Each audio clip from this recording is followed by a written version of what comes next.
Welcome to Injector Confidential, a podcast for injectors by injectors. I'm Kristen. And I'm Nicole, and welcome to episode 1. We are so excited. We have been talking about doing this podcast for so long, so we are super stoked to bring you guys just another view on the aesthetic industry and hopefully build just a really awesome community amongst injectors.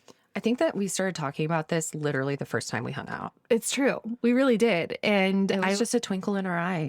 And now here we are in a phone booth in New York. Just not like a good London phone booth. Like a hot, sweaty, humid. Yeah, like New York above a subway kind of phone booth. And the best part is we got the reject phone booth, the one right by the door. So you guys probably will hear a little background noise, but that's okay. We're in this together. We're in this together, and it's going to be a really good time. But quite honestly, we're so excited to have you. And you might be wondering what this podcast is all about. And like we said, it's a podcast for injectors by injectors. As you might have guessed, Kristen and I are not celebrities. It's hard to believe by this intro that we are not like major influencers yet. You'd never believe we were in a sweaty phone booth together. Oh my gosh, we are going to have so much fun. And yeah, we have both been in the aesthetic industry for a while, and we'll talk a little bit more about our own personal stories, but there's just so much that we've learned along the way and stuff that we wish that we would have been privy to or had a community around when we were first starting. And so that's what this is all about, is to help new injectors that have been in the industry for a while basically just find your place and have that community around you. And one of my biggest, as much as I love this industry, and Kristen, you can probably second this, is that there is so much gatekeeping in this industry. Oh, yeah. About like, you'll figure it out when you're at my level, or what nobody says, what I wish I would have known at the start. I wish that injectors in general in this space were a little bit more, had more humility to admit, I didn't know what I was doing at the start. And I think that you and I are just very real and raw about that. And we want to share that because it's okay and it's normal. Totally. And I'm like such a big believer that the more that the aesthetic community and injectors as a whole come together and talk about best practice, talk about burnout, talk about the interpersonal workings of being an injector, the better the whole industry is going to be, the more educated our patients are going to be. Yep.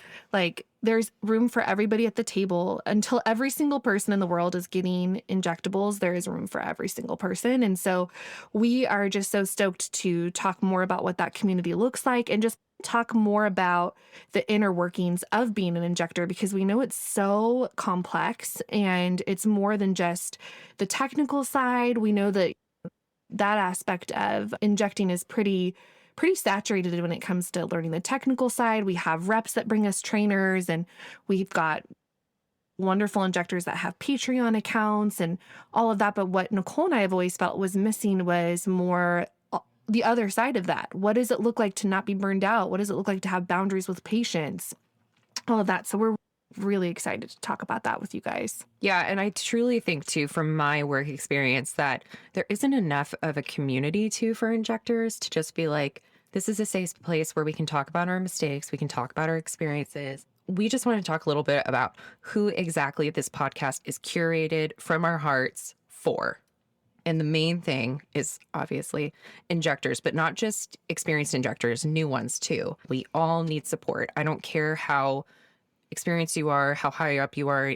Sometimes those people are the ones that feel most lonely, and they need people.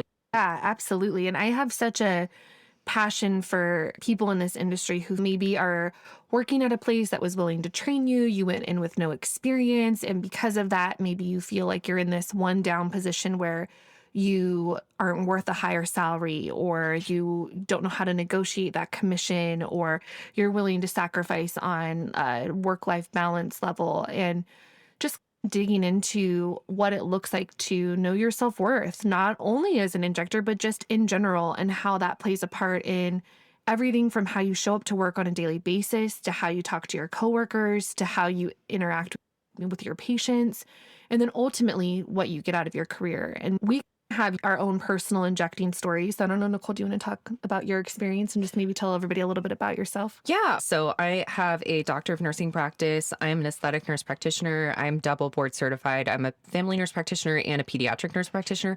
Obviously don't use the pediatric one very much, but I did work for that. So I've got to mention it on air. I've been an in aesthetic injector for 3 years. I'm based out of La Jolla. And I got started actually right at the beginning of grad school. I didn't go into grad school thinking that I wanted to be an aesthetic nurse practitioner. I had always had it in the back of my mind. When I was in nursing school and I graduated in 2014, my mom had said to me, this whole Botox thing is like getting really big. And she was like, and how cool would it be if you did it and then you could give me Botox? And at that point, my mom didn't even have Botox. I So it's love just it. like, it was hilarious. And there wasn't much visibility because, especially, I grew up in Seattle. And at the time, and I went to nursing school in Spokane, Washington, it just wasn't booming yet. It wasn't an accessible procedure for most people. It was pretty much stuck to just plastic surgeons, dermatologists. I had never heard of a nurse injector before. Nurses were people that circulated in the OR for plastic surgeons. That all being said, I actually was a pediatric nurse in med surg, ICU step down, and urgent care for 5 years before I started injecting. And I still worked in peds a little bit when I got started in injecting, but it all started pretty much with me as an apprentice to one of my clinical instructors in grad school, and just basically knocking on his door and making myself the squeakiest little wheel you've ever heard, saying, please just give me a chance. Please just let me watch you. And here we are today. Chris and I both have our own businesses. I have an Instagram and a TikTok.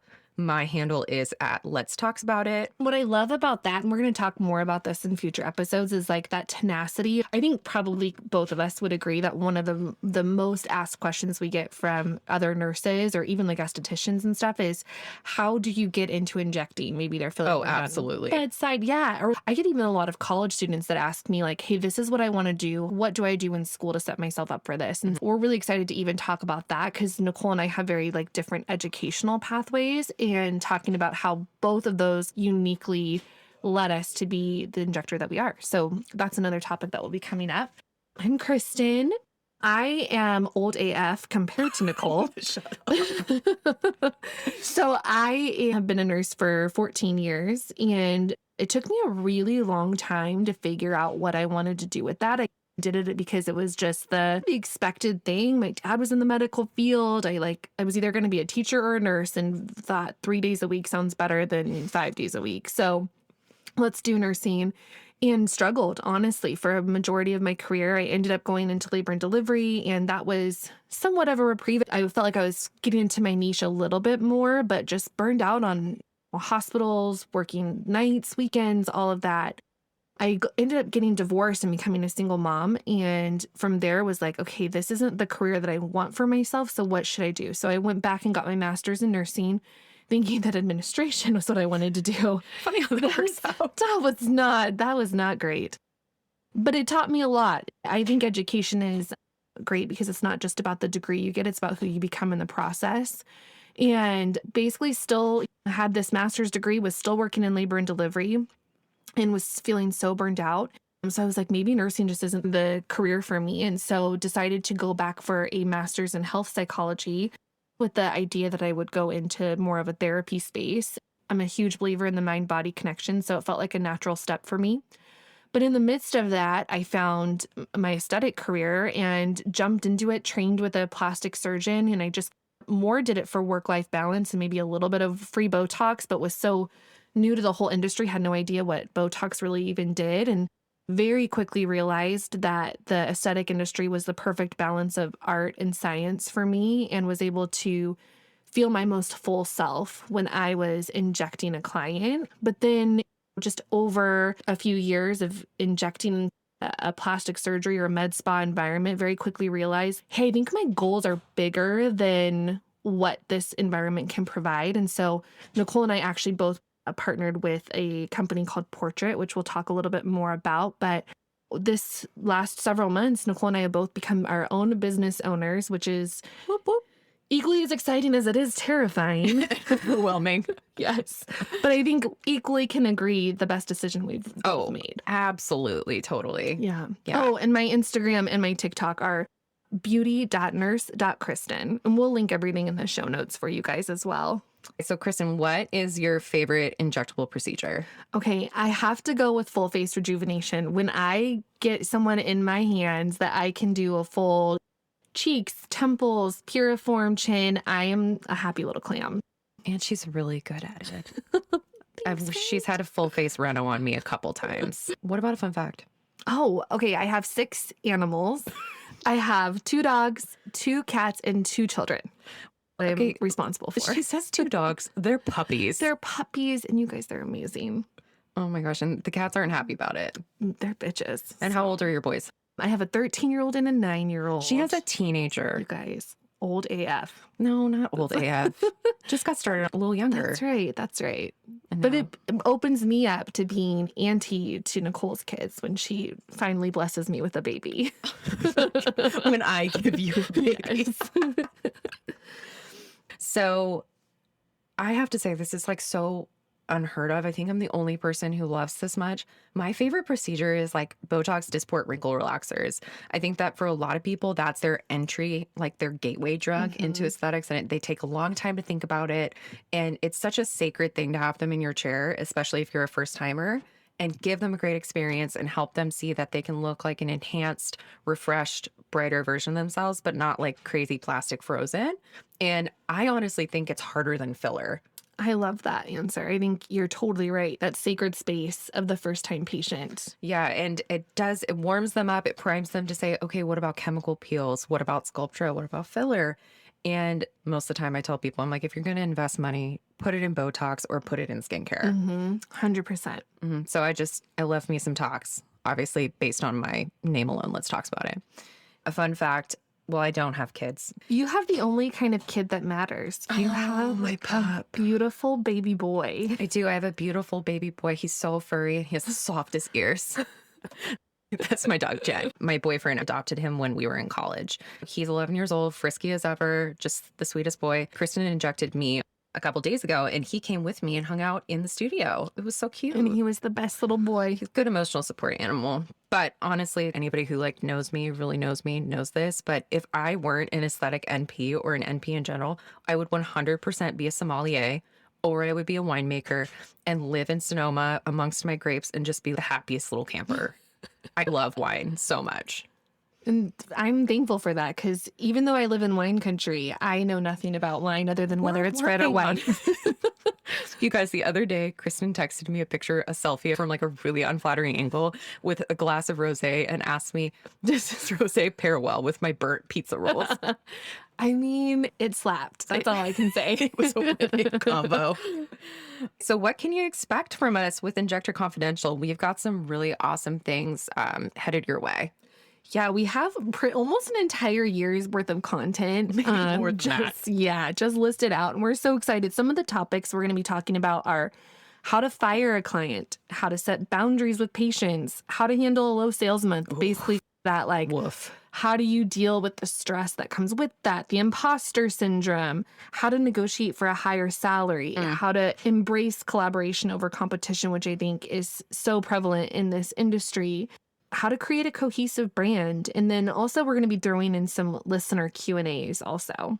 And on top of all of our hundreds of topics that we have in a Google Doc, we really want this to be more than just a community of people that listen.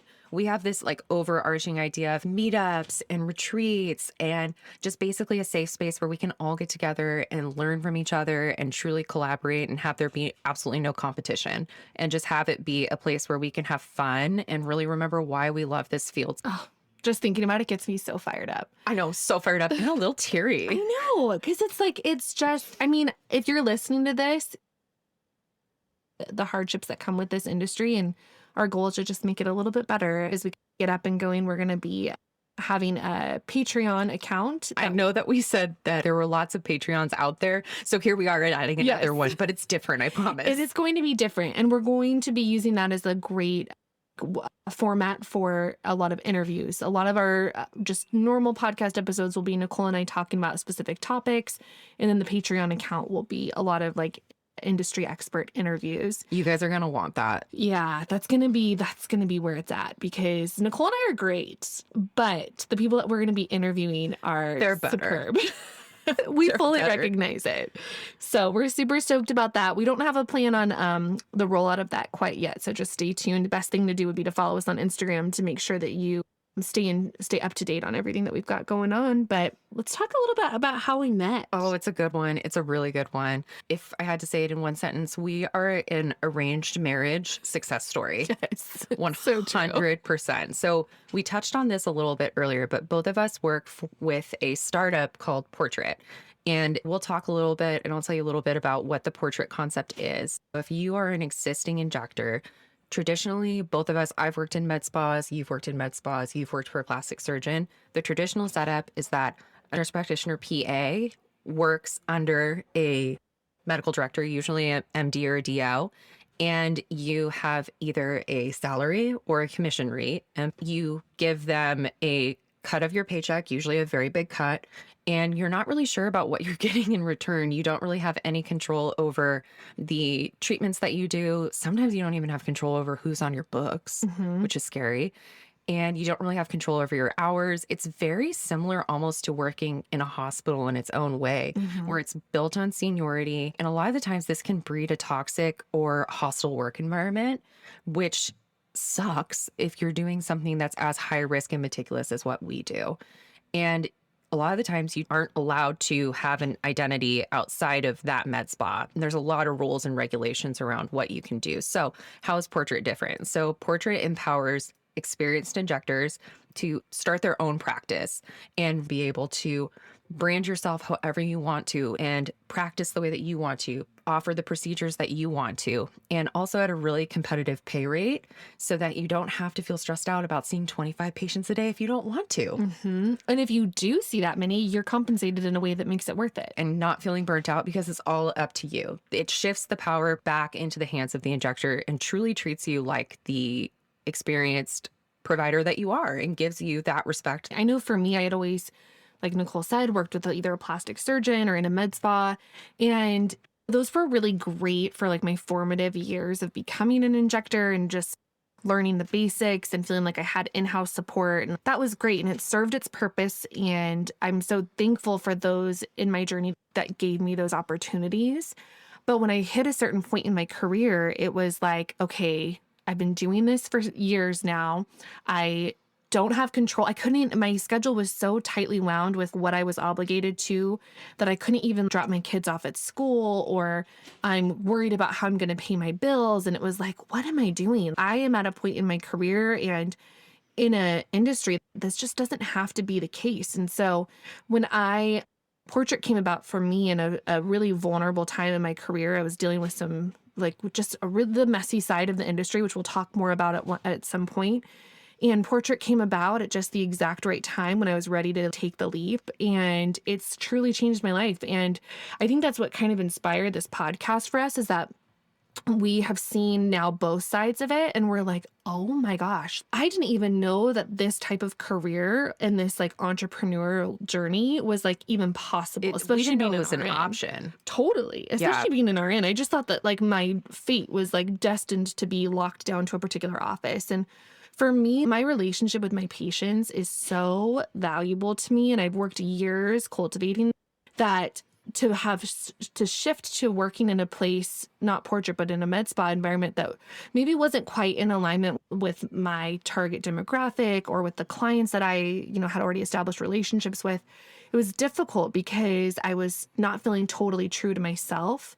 And Portrait has enabled me to have even deeper relationships with my patients and accommodate them in ways that I wasn't able to before. It's been a game changer. I think you put it so perfectly. It just really changes your fate. Oh, yeah. That sounds really cheesy, but I No, seriously feel your like trajectory, 100%. Portrait catapulted me. Like Yeah. making that leap was the best thing I've ever done. And especially at age 30, like I didn't think that this would be possible. It's pretty new. Portrait's pretty new. Yeah. So there's like what, 14, 16 of us? Yeah. And what's so exciting is that we're in at the ground level where like everybody has a seat at the table, our voices are heard. Like they're literally creating this model and this concept like based off of our experiences, which is Providers so are at the amazing. center, which is so rare and it's so different. And it's honestly, it makes so much sense. Why didn't anybody think of this before? Totally. So Nicole and I both started with Portrait. Nicole started a little bit before Yeah. me. And Nicole, as an NP, does all of our good faith exams, our clearances for the other providers. And our community manager she kept telling me like, hey, you're going to meet Nicole and you're going to love her. And we had reached out to each other more just on like, hey, can you clear my patient kind of a thing. But then we both at some point were like, hey, we hear that we're supposed to meet up and be best friends. Are you down for that? Or are we good? It was awkward blind dating one-on-one. Each of us just like going out and like touching each other's hand and then being like, And my anxious attachment really got fired up. I know. It's like, play it cool, Nicole, play it cool, play it cool. Do I wait 3 days before I text you back? I don't know. Yeah, so I joined in August and then you joined, I think, late September. Yeah. Yeah, and both of us were getting our practices set up. But then as soon as Portrait started recruiting Kristen, I heard about her. And they were like, yo, you guys are going to vibe. Your social media is on point. You guys are so similar personality-wise. And usually when somebody tells me you're going to be best friends with this person, it's a red flag for me. So I love McKenna, our community manager, and Natasha, who was our recruiter, but I didn't trust them 100% because that statement in the past has not gone down well. But when I was hammering out clearances, before Kristen even got started, she had at least 30 patients register with her immediately. I always want to be friends with people who are better than me, right? And I was like, this girl's got something, and this makes me seem really shady that I'm like, oh, I want to be friends with her because she had so many patients. No, I was saying she's doing something right. And obviously, her patients love her. Kristen and I were both going to a training for Versa. Kristen needed a model. I volunteered myself as the model. So I did put out on the first date. Most of our first date involved her with a 2-inch cannula in my face. It's true. Yes. It's true. But she did the damn thing. And I was actually pretty comfy during it.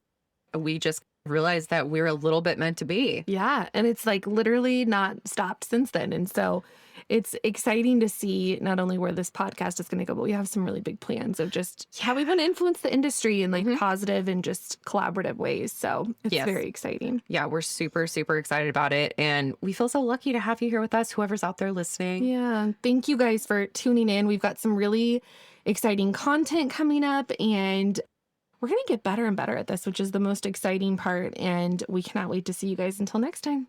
And then on the meantime, you can find us on Instagram at Injector Confidential and let us know what you guys want to hear. We'll add it to our ever-growing list. And we can't wait for the future. Can't wait. Have a great week, guys. All right, bye.